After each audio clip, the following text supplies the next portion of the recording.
سوال تحریر فرمایا ہے کہ جمعہ کے دن سورہ کہف پڑھنے کی کیا فضیلت؟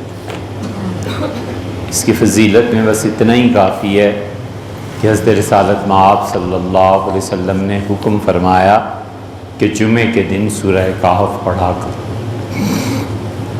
آدمی کی اس سے بڑی سعادت کیا ہو سکتی ہے کہ وہ اس کائنات میں سب سے بڑے آدمی جو اللہ کے محبوب اور اللہ کے رسول اور اللہ کے آخری نبی علیہ الصلوۃ والسلام تھے ان کے فرمان کی پیروی کرے۔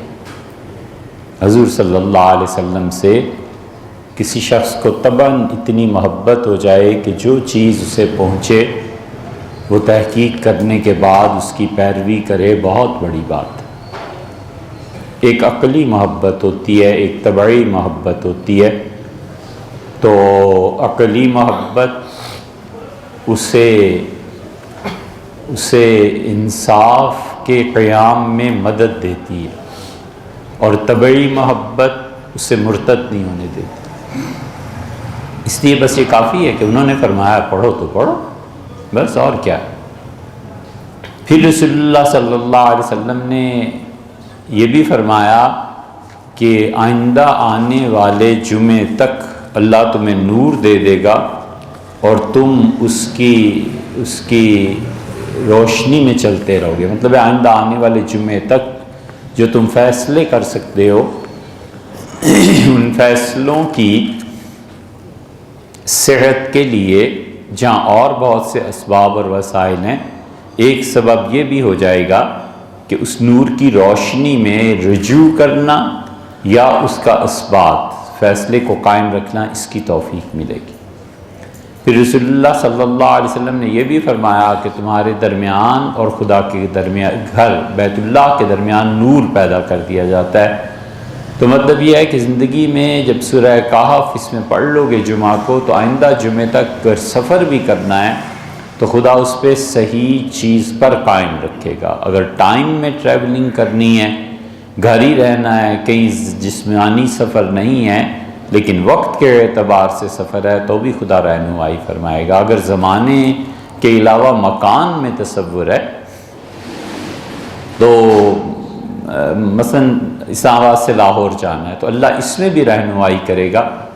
تو یہ سب چیزیں، کیونکہ یہاں پہ پہنچ کے وہ رہنمائی کیسے ہوگی، یہ عقل سے ماورا ہے۔ انسانی عقل میں یہ چیزیں نہیں آتی، اس لیے کہ عقل اتنی خود بے وقوف ہے، عقل اتنی احمق ہے کہ بہت سی چیزوں پر اس طرح ایمان رکھتی ہے جس طرح کسی نبی علیہ الصلوۃ والسلام کا ایمان خدا پہ ہوتا ہے، مگر اس کے باوجود حقیقت نہیں جانتی۔ ایک یہ دروازہ ہے، ایک وہ دروازہ ہے، ان دونوں کو جمع کریں تو دو دروازے ہو گئے۔ خود یہ دو کیا چیز ہے؟ اس عقل سے کوئی پوچھے کہ دو کیا ہے؟ عدد ہے تو عدد کیوں ہے؟ عدد کیسے بنا؟ کیسے ایک اور ایک کو دو کر لیا؟ تین کیوں نہ ہو گئے؟ پانچ کیوں نہ ہو گئے؟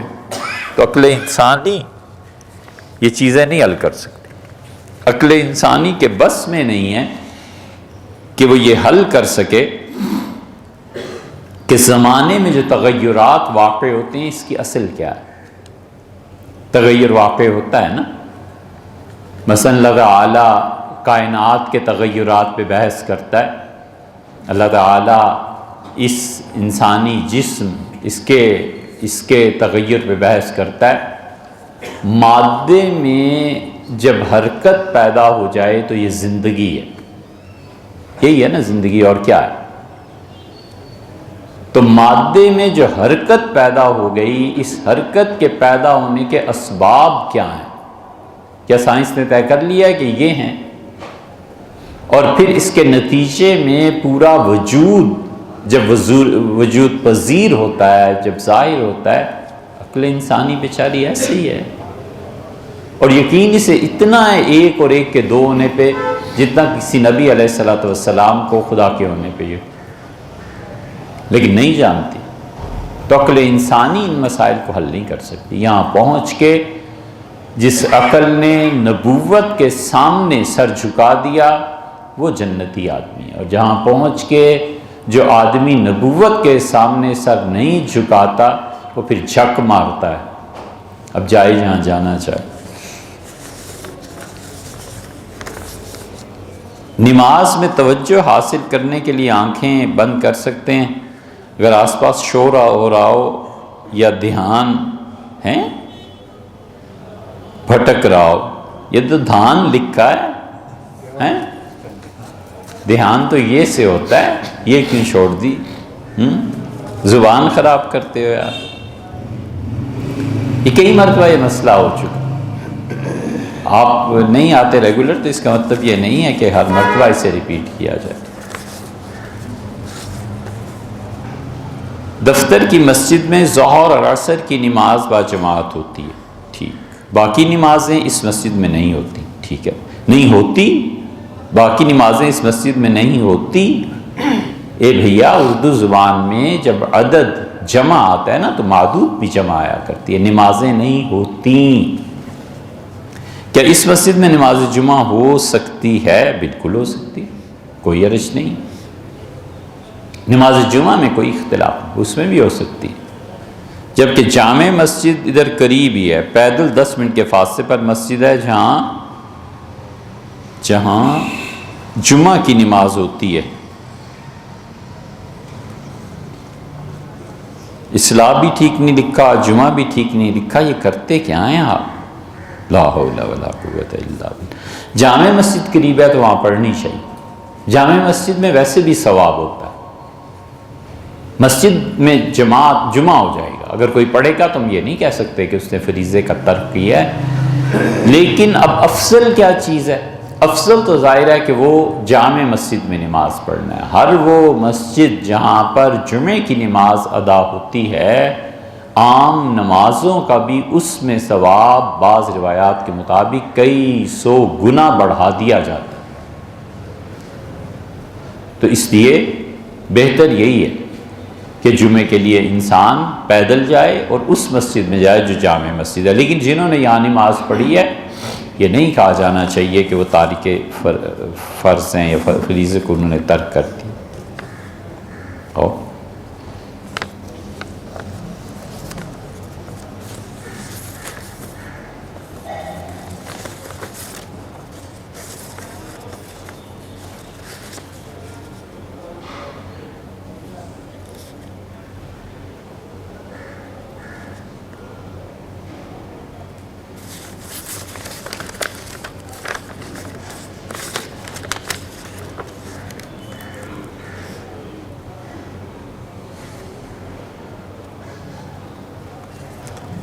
ہجرت کسے کہتے ہیں؟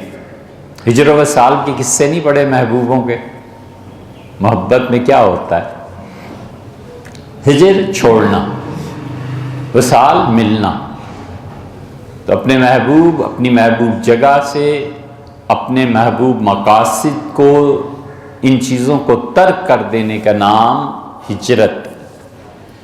ایک آدمی کو علم سے بڑی محبت ہے، وہ علم کو چھوڑ کے جہالت کی طرف جاتا ہے تو یہ گناہ کا کام کرتا ہے، ہجرت کرتا ہے، یہ لغت ہے۔ ایک آدمی اپنے ملک میں خوف کی وجہ سے اس ملک کو چھوڑ کے کسی اور ملک میں جاتا ہے تو وہ ہجرت کرتا ہے، اگر وہ نیت بھی کرے ہجرت کی۔ ایک آدمی کو چھوڑ کر کسی اور کو دوستی میں رکھتا ہے تو اس کی ایک شخص سے، ایک وجود سے ہجرت ہے دوسرے وجود کی طرف۔ ہجرت اور ہجر اور وصال دونوں محبتیں ہیں، ایک سائیڈ اس کی سکون دینے والی ہے اور ایک سائیڈ اس کی بیتاب کرنے والی ہے، دونوں محبت ہی کے نتیجے۔ اس لیے ہجرت کے لغوی معنی تو ترک کرنے کے۔ حضرت رسالت مآب صلی اللہ علیہ وسلم نے ہجرتوں پہ بحث کی ہے، اور رسول اللہ صلی اللہ علیہ وسلم نے فرمایا سب سے اچھی ہجرت یہ ہے کہ تم گناہ کو چھوڑو اور نیکی کی طرف آ جاؤ۔ ہر آدمی اس اعتبار سے مہاجر ہے، وہ اپنی زندگی پہ غور کرتا ہے، اپنی برائیوں پہ غور کرتا ہے، اور ہمیشہ وہ ایک اس کی آنکھ اللہ کی طرف ہوتی ہے کہ حق تعالی شانو کی عنایات اور شکر ادا کرتا رہے، اور دوسری آنکھ اپنے معائب پہ ہوتی ہے کہ مجھے کتنی اصلاح کی ضرورت ہے، استغفار کی ضرورت ہے۔ مومن کی دونوں آنکھیں موت تک کام کرتی رہتی ہیں، ایک طرف اللہ کا شکر ہے اور دوسری طرف اپنی کوتاہیوں پہ اللہ سے معافی مانگنی ہے، اور کوتاہی پہ معافی اتنی بڑی چیز ہے کہ ایک تو اس سے گناہ معاف ہوتا ہے اور دوسرے اللہ کا قرب حاصل ہوتا ہے۔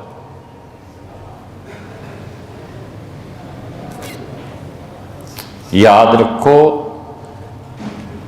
جو گناہ تقدیر کے جبر سے ہوتے ہیں نا، اس کا اصل راز اللہ کی قربت ہے۔ آدمی بچ ہی نہیں سکتا اس گناہ سے، کہاں جائے گا، مرے گا کیا کرے گا۔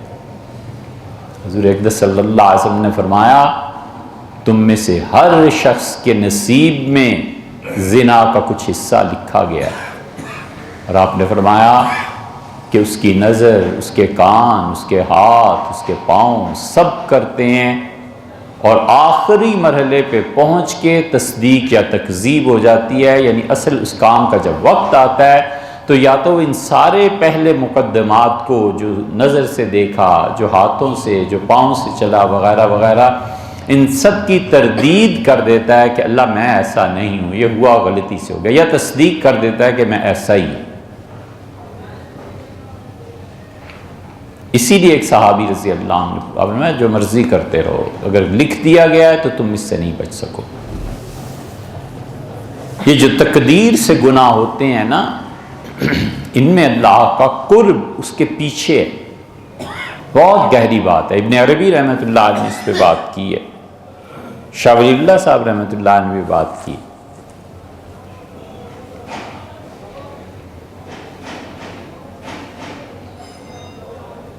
حدیث میں بھی آیا ہے، حضرت رسالت پناہ صلی اللہ علیہ وسلم نے فرمایا کہ عالم ارواح میں، حضور صلی اللہ علیہ وسلم عالم ارواح کے قصے سناتے تھے، مثلا اس زندگی میں ہمارے آنے سے پہلے کیا ہوا، پھر ہم جب جائیں گے تو کیا ہوگا، وہاں کیا کیا ہوتا رہا، انبیاء علیہ السلام کیسے ملتے رہے، روحیں کیسے آپس میں ایک دوسرے سے تعلق قائم کرتی ہیں۔ تو ایک جگہ موسیٰ علیہ السلام اور آدم علیہ السلام کی روح مل گئی۔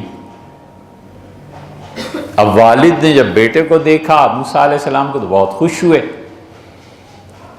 تو بیٹے جو تھے ان کے حضرت موسیٰ علیہ السلام وہ بہت غصے میں تھے۔ انہوں نے کہا ابا یہ آپ نے کیا کیا، وہ اللہ نے جو منع کیا تھا جنت میں آپ نہ کھاتے نا، نہ دنیا میں آتے، نہ ان قوموں سے واسطہ پڑتا، نہ امتیں بنتی، کچھ بھی نہ ہوتا اگر آپ اس وقت صبر کرتے۔ اعتراض کا لفظ تو نہیں کہنا چاہیے، اشکال بڑا قوی تھا موسیٰ علیہ السلام کا، اور رسول اللہ صلی اللہ علیہ وسلم پھر دیکھو اس کے والد نے اسے کیا جواب دیا، منہ بند کر دیا۔ انہوں نے کہا میرا بیٹا مجھے اس حرکت پہ ملامت کرتا ہے جو میری پیدائش سے بھی 50,000 سال پہلے تقدیر نے طے کر دی تھی۔ حضور صلی اللہ علیہ وسلم بڑے خوش ہوئے، آپ نے بار بار فرمایا کہ دیکھا آخر باپ غالب آ گیا، دیکھا آخر باپ جی، دیکھا آخر باپ نے فتح پا لی بیٹے، کئی مرتبہ بہت خوش ہوئے۔ تقدیر جن گناہوں کو کراتی ہے، مسئلہ چونکہ نازک ہے نا اس لیے صاف بیان کر رہے ہیں، اس کے نتیجے میں اللہ کا قرب حاصل ہوتا ہے۔ اس کو نماز پہ مولانا نے مثنوی میں یہ ایک مثال دی ہے، نماز پہ اسے فرض کر لیجئے 1 کلو ثواب ملنا، نماز نہیں پڑھ سکا نا تو اتنا رویا کہ وہ رونا اور توبہ 2 کلو ثواب ہو گیا۔ ویسے خدا کا قرب اس کے لیے کچھ نہیں تھا، لیکن ایسے گناہ میں پھنس گیا کہ اس گناہ پہ بھی روتا رہا کہ اے خدا میں تو کبھی اس میں نہیں پڑھا، یہ کیا مصیبت میرے ذمے آ گئی۔ وہ اصل میں اس کے قرب میں اضافہ ہے۔ اس لیے اللہ کے بہت سے اچھے بندے، کبھی گناہ کی خبر ملے نا بالکل اس پہ سوچنا بھی نہیں چاہیے، اگر یہ ہوا تقدیر کا جبر اور اللہ نے کہا ہم تو اپنے بندے کو جنگل سے چلا کے خاردار راستے سے اپنی طرف بلا رہے تھے، تم کیوں ہنس رہے تھے؟ تمہیں کیا حق پہنچتا تھا؟ قرآن میں بھی یہ آیا۔ اللہ فرماتے ہیں مجھ سے مومن بندہ، اللہ تعالیٰ نے ایک جگہ فرمایا ہے کہ فَأُولَئِكَ يُبَدِّلُ اللَّهُ سَيِّئَاتِهِمْ حَسَنَاتٍ، اور قیامت میں ہمارے کچھ بندے ایسے بھی آئیں گے دنیا میں جتنے گناہ کرتے رہے ہم اتنی انہیں نیکیاں دیں گے۔ اور رسول اللہ صلی اللہ علیہ وسلم جب یہ لوگ آئیں گے نا، اللہ گنے گا فلاں گناہ حتیٰ یظن انہ قد ہلک، یہاں تک کہ بندہ کہے گا اب تو مارا گیا، اب تو گیا جہنم میں۔ تو اللہ تعالیٰ فرمائیں گے کہ ہم نے دنیا میں پردہ رکھا تھا نا، بندہ کہے گا جی، فرمائیں گے آج بھی پردہ ہی ہے، اور پھر کہیں گے فرشتوں جتنے گناہ لایا ہے اس کو اتنی نیکیاں دو۔ تو بندہ اتنا بے صبرا ہے کہ حضرت رسالت پناہ صلی اللہ علیہ وسلم فوراً بولے گا اور کہے گا اللہ بھی تو بہت سے گناہ آپ نے گنے ہی نہیں۔ تو اس لیے بہت سے گناہوں کی اصل یہ ہے اپنے کام سے کام رکھے، بلا ضرورت نہ تنقید اور ان چیزوں میں پڑے۔ کیا پتہ اللہ کے ساتھ اس کا کیا رنگ ہے، خدا کے ساتھ اس کا کیا معاملہ ہے، جب تک کہ شرعاً ضرورت نہ پیش آ جائے نا نہیں پڑھنا چاہیے۔ عین حالت گناہ میں مومن کو چاہیے اسے سمجھائے، تنبیہ کرے۔ گناہ کی حالت اس کی گزر گئی ہے، اب معاملہ اس کا کورٹ میں چلا گیا ہے، اب کسی آدمی کو اس پہ کچھ کہنے کی ضرورت نہیں۔ رات شراب پی تھی اس نے، اب نشہ اتر گیا صبح تک، اب کیا ضرورت ہے اسے کچھ کہنے کی؟ اب کورٹ میں جاؤ، اتنے ہی زیادہ ہے تو کورٹ میں جا کے کہو یہ شراب پیتا ہے اور ہمارے بچے خراب ہوتے ہیں۔ اور اگر کورٹ بھی نہ رہے تو پھر اللہ کے حوالے۔ تو ہجرت سب سے اچھی ہے کہ گناہ کو چھوڑ کے نیکی کی زندگی میں آ جائے۔ امیگریشن کا آپ نے تذکرہ فرمایا کہ کسی ملک میں بدامنی یا کوئی خوف ہو اور معیار زندگی کو بلند کرنے کے لیے وہاں جائے، تو معیار زندگی کو بلند کرنا بنیادی طور پر کوئی مسئلہ نہیں ہے، کوئی بھی اس کے خلاف نہیں ہے۔ اللہ نے فرمایا قل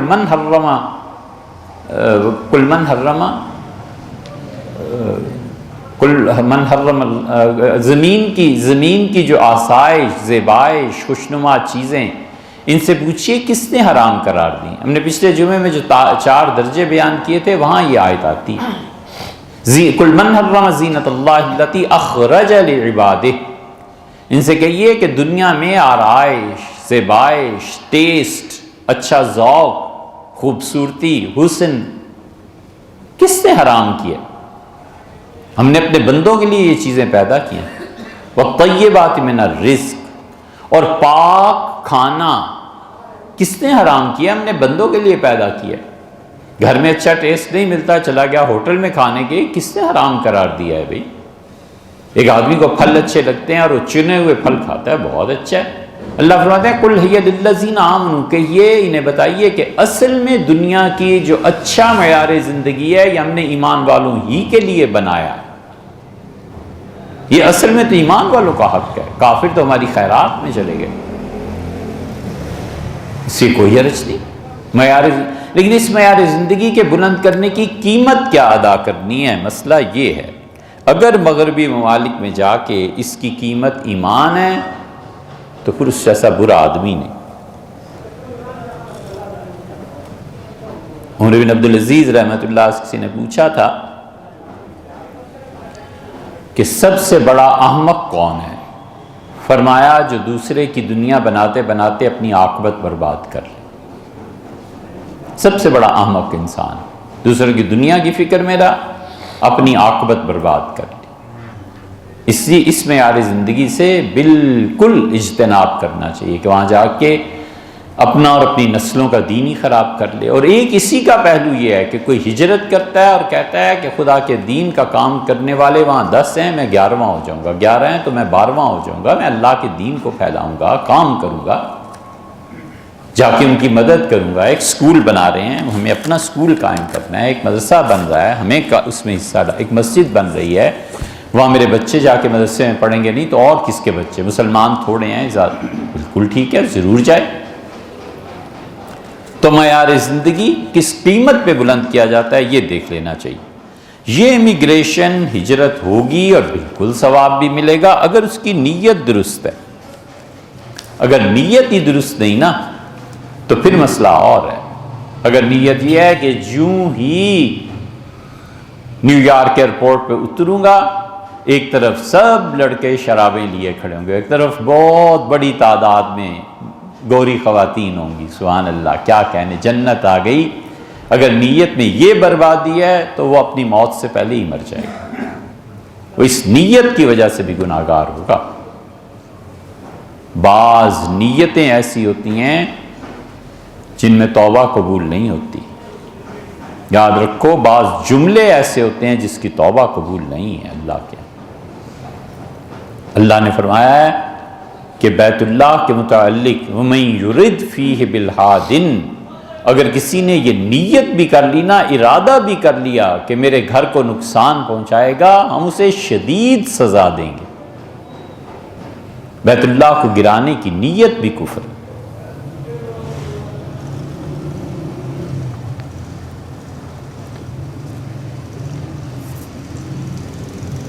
بعض فکرے اتنے برے ہیں. اللہ تعالیٰ نے سورہ توبہ میں کہا ہے، اللہ نے فرمایا، کہتے ہیں ہنسی مذاق تھا، انہیں کہو جو جملے تم نے کہے ہیں کوئی توبہ قابل قبول نہیں ہے، ہم تمہیں ضرور اس پہ سزا دیں گے. اور اعمال تو پھر ہوتے ہی ہیں، یہ تو عام مسئلہ ہے.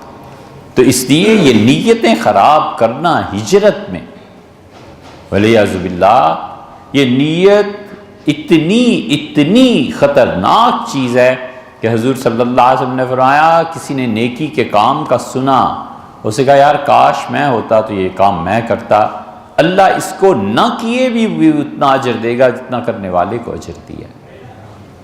اور آپ نے فرمایا کسی نے گناہ کا سنا اور پھر کہا یار کاش وہاں ہوتے تو یہ کرتے اور یہ کرتے، تو اللہ اس کو نہ کرنے کے باوجود اس گناہ پہ عذاب دے گا. اس لیے کہ جب اس کی نیت ایسی ہے تو یہ یہاں جو موقع اسے ملے گا اسے جانے دے گا ہاتھ سے.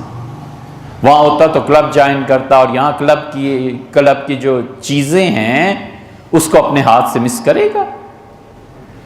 اس لیے کبھی بھی نیت کو خراب نہیں کرنا چاہیے. دوسرا سوال بھی ایسے ہی تحریر فرمایا کہ مغربی ممالک میں معیار زندگی بلند کرنے، خوشحالی اور عیش و عشرت کی زندگی گزارنے کے لیے نہیں جانا چاہیے. بالکل ٹھیک ہے. اور وہاں تک عثمانی حفظہ اللہ کی فقہی مقالات کا حوالہ دیتے ہیں. بالکل حضرت نے فرمایا اشد و مد ہے، اس کی ترویج بھی کرتے ہیں. تو سوال یہ ہے کہ اسلامی ملک کی شرعی تعریف کیا ہے، اور ہمارے دور میں اسلامی ملک کوئی ہے بھی؟ کس تعریف پہ جائیں؟ حقیقتاً جو فقہا نے لکھی ہے کہ خدا کا دین نافذ العمل ہو تو زمین پہ ایک چپا بھی اس وقت نہیں، کہیں نہیں. جو لوگ اس جمہوریت اور ڈیموکریسی کے خلاف بات کرتے ہیں وہ اسی لیے کرتے ہیں کہ اس جمہوریت کے نتیجے میں اس محروم القسمت کی اولاد میں اور اس برے نصیب والی جمہوریت کی ماں کے گھر ایک ہی منحوس بچہ پیدا ہوتا ہے، اور وہ سیکولرزم.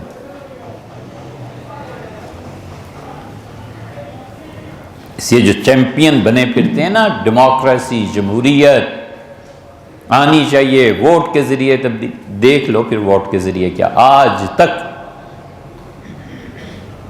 تک اس دنیا کی پچھلی 300-400 سال کی تاریخ میں کوئی ایک جگہ بتاؤ یار جہاں جمہوریت نے سیکولرزم کو جنم نہ دیا ہو.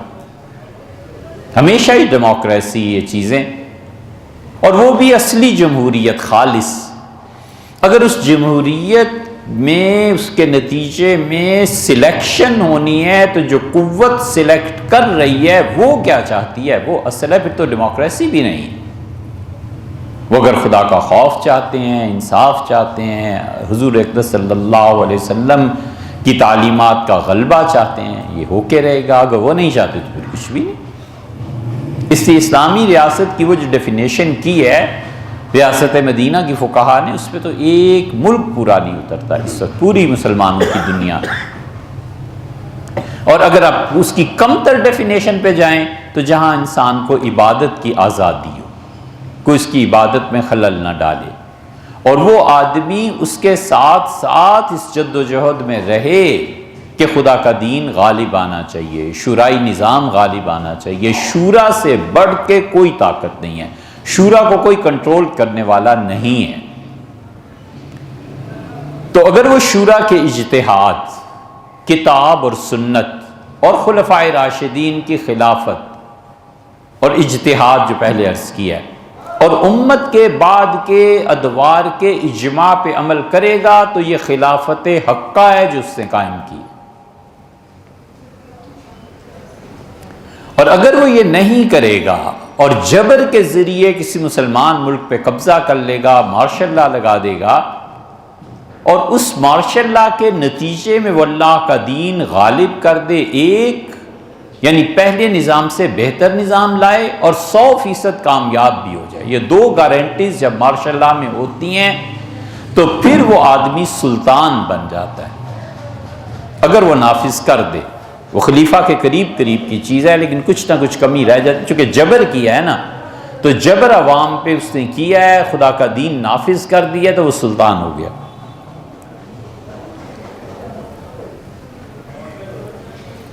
اور تیسری چیز رہ جاتی ہے حکومت، کہ وہ جبر کے ذریعے آ جائے اور خدا کا دین بھی نافذ نہ کرے۔ یہ حکومت ہے۔ اور اب حکومتیں ایسی ہو گئی ہیں بہت سی، اور پھر اس کے بعد جمہوریت کے نتیجے میں جو کچھ ہوتا ہے، اگر وہ آ جائے تو وہ بری حکومت ہے، جس کے متعلق حضور صلی اللہ علیہ وسلم نے فرمایا تھا کہ بطن الارض خیر من ظاہرہا، لوگوں قبر میں چلے جانا، مر جانا اس زندگی سے بہتر ہے تمہارے لیے۔ یہ جو کچھ ہو رہا ہے یہ اسی کے نتیجے میں۔ اور ہمارے اس دور میں اسلامی ممالک کچھ بھی نہیں یار، کہاں اسلامی ممالک، اور کہاں ابھی تو ہم نے اس پٹڑی پہ چڑھے ہی نہیں۔ 200 سال کم سے کم مسلمان تعلیم پہ آئیں، پھر انہیں جا کر پتہ چلے گا کہ دنیا میں اسلام دشمن قوتیں کر کیا رہی ہیں۔ ان کو سمجھ ہی نہیں ہے، ان میں عقل اور شعور ہی نہیں ہے۔ اور جو اس نظام سے نکلنے کی کوشش کرے گا وہ پھر کوئلوں پہ بھنے گا، اس لیے کہ اس کی شخصیت پہ اعتراض ہی نہیں ختم ہوں گے۔ سب سے پہلے کرتا کیا ہے؟ پیسے کہاں سے آتے ہیں؟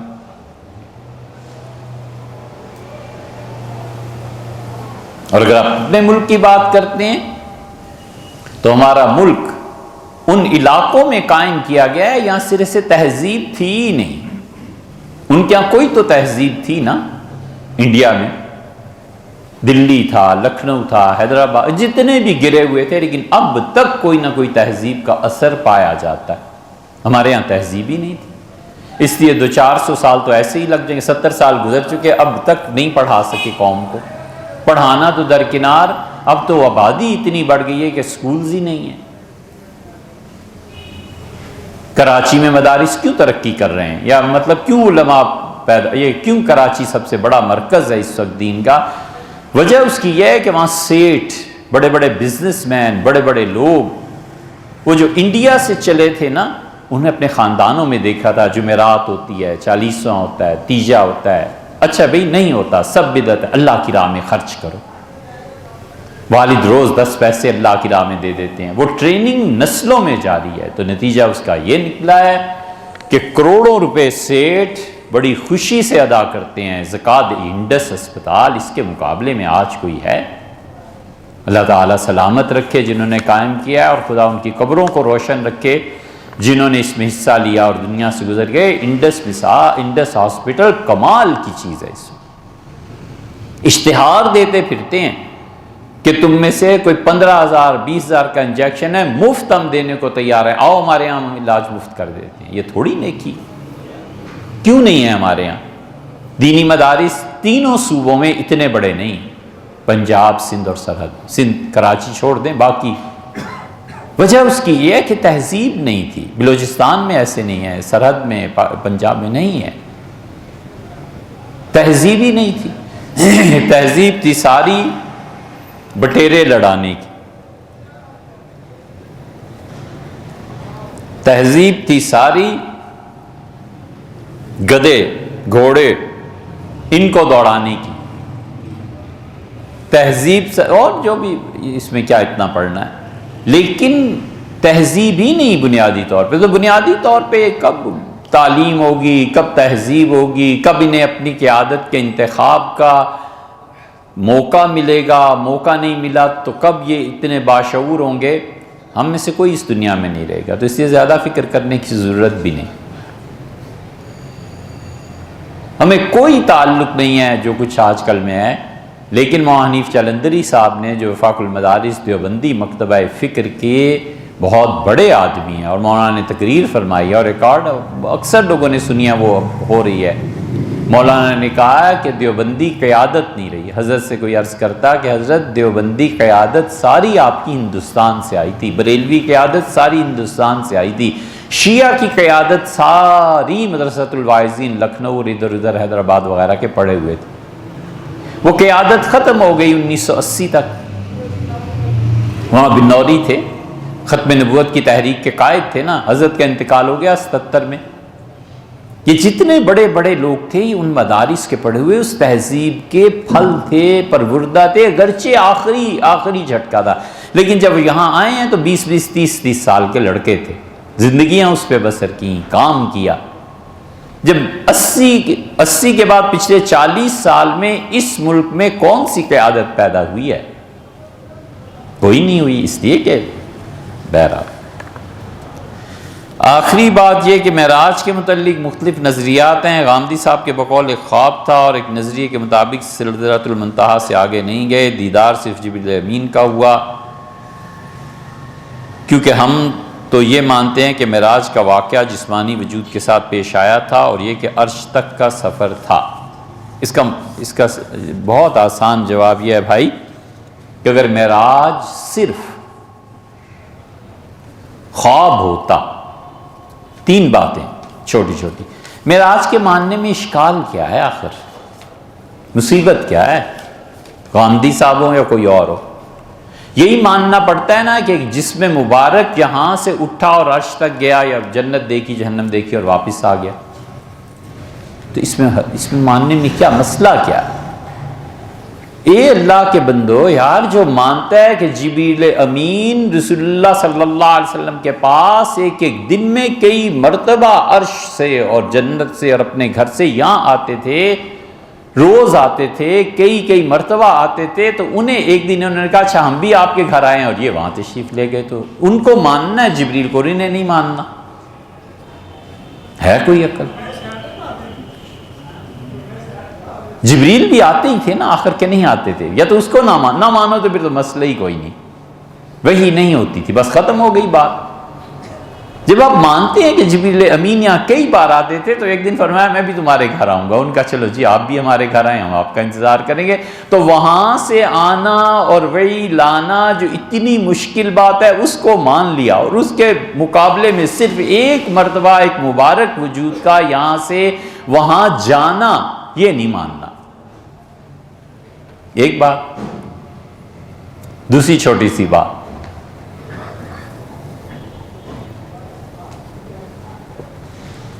اللہ تعالیٰ نے قرآن میں کہا ہے وَمَا جَعَلْنَا الرُّؤْيَا الَّتِي أَرَيْنَاكَ، اور وہ جو ہم نے آپ کو زیارت کروائی. یہاں رویا کا لفظ خواب کے معنی میں نہیں ہے، یہاں رویا سے مراد رویت ہے. رویت کا مطلب ہے دیکھنا. وہ جو ہم نے آپ کو اپنی نشانیاں دکھائیں، فِتْنَةً لِلنَّاسِ، لوگوں کے لیے بہت بڑی جانچ اور امتحان تھا.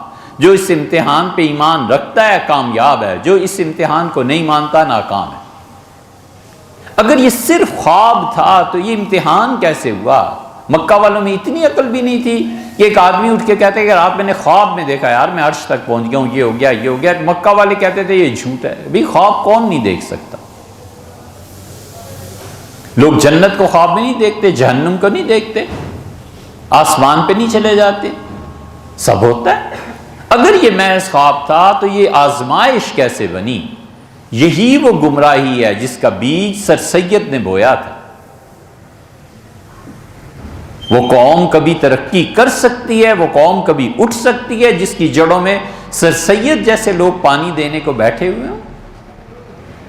اللہ کی شان ہے، اس قوم کی تباہی میں کیا کسر باقی رہ جاتی ہے جسے سر سید بنائے۔